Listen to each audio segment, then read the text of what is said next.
Hello. I'm Sophie. I'll tell you my story about my mother, who was a spy for the CIA. I know it sounds amazing, like something out of a James Bond movie, but this story is true. I distinctly remember my mother getting home from work every evening around 4 p.m. She would hustle to her bedroom before properly greeting us, a 1-inch kitten heel flying in one direction, a tweed brown blazer in the other. I always found it peculiar that the first thing she wanted to do when she entered our home in Maryland was to find an entirely new outfit to wear for dinner. In retrospect, her nightly routine reflected my mother's need to shed her post-Cold War espionage persona for the maternal visage she wore at home. Working for the Central Intelligence Agency as a staff operational officer was sufficiently demanding to propel my mother, Suzanne Matthews, to her closet doors every evening. Despite this, she carried the stress of her job home, like a tracking device discreetly placed in her lapels.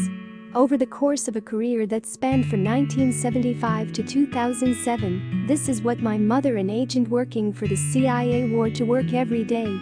Like a generic country song, my mother was born in Cheyenne, Wyoming. And like a very popular country song, she wanted to experience life outside her very small western town. I spent a summer traveling with my brother in Europe after college, she told me.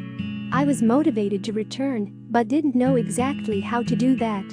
A friend suggested I consider a career in the CIA, as her mother was a recruiter, so I interviewed and got the job as a secretary. My mother settled in Washington, D.C., in the 70s, working in a relatively corporate atmosphere. Her clothing had to reflect that, as well. Because I was just beginning my career after college, I didn't have a disposable income to spend on many clothes, she said. Living in the D.C. area, where federal government employees are known for conservative dress, I did the same. My uniform was a jacket and skirt or slacks and comfortable shoes. Nothing terribly memorable, just classic blacks, beiges, whites. That way, I could mix and match regularly on my limited budget. But even when she started as a secretary, she did operational work, especially overseas when consulates or embassies needed more manpower. By 1982, Suzanne worked her way up to being a Special Operational Officer, SOO, which meant her occupational duties changed drastically. So, too did her ensembles. Of course, the stereotypical image associated with a spy is a black turtleneck, dark Ray-Bans, and an iconic Burberry trench coat. Contrary to popular belief, and every Jason Bourne movie, blending in is a more successful spying technique than standing out. And wearing a trench coat with sunglasses stands out like a sore thumb in the counterintelligence world. Meeting clandestine sources on the street can be very daunting, Suzanne said. Our primary goal is to protect the sources we are meeting. This means blending in with our environment, not attracting attention. Depending on the locale, we would build a simple disguise or a persona to fit in with the culture. If the city is a popular one for tourists, that might mean dressing in sneakers, shorts and a baseball cap. There are times, while conducting a surveillance detection route, that we would build in a gap where surveillance coverage disappeared for a few seconds, and we quickly change personas. This might mean removing or adding clothing, changing shoes or a wig. My mother was able to camouflage within her surroundings when needed, overtly dressing like a tourist in her efforts to gain insight into her local surroundings, while maintaining the ever-encompassing goal of a CIA agent to always act and be as nondescript as possible. Suzanne's duties within her home changed with her rising status in the CIA.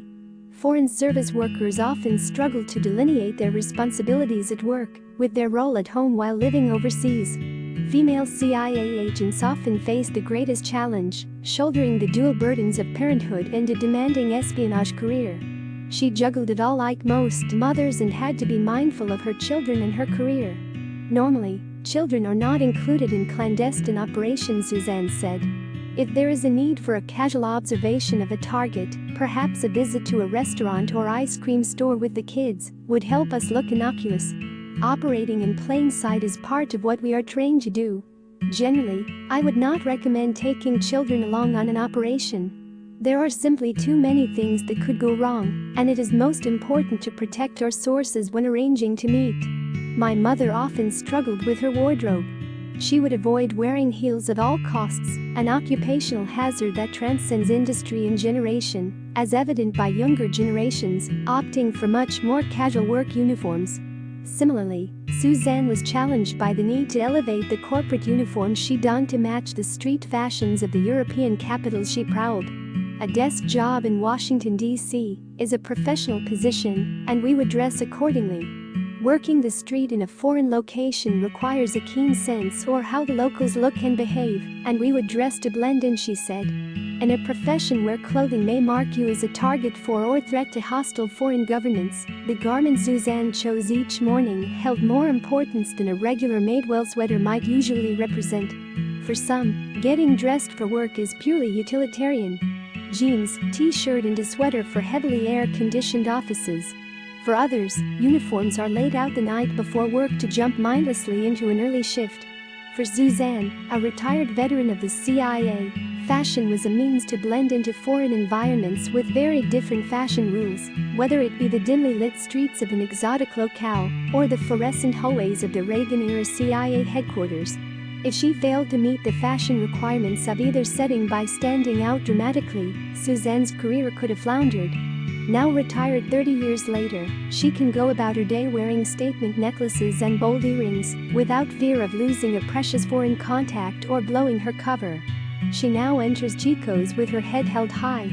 This was my story today. Do you have any interesting story about some exotic weird job your parents did? We would be glad to publish it. Feel free to send it to us. This was all for today. Bye.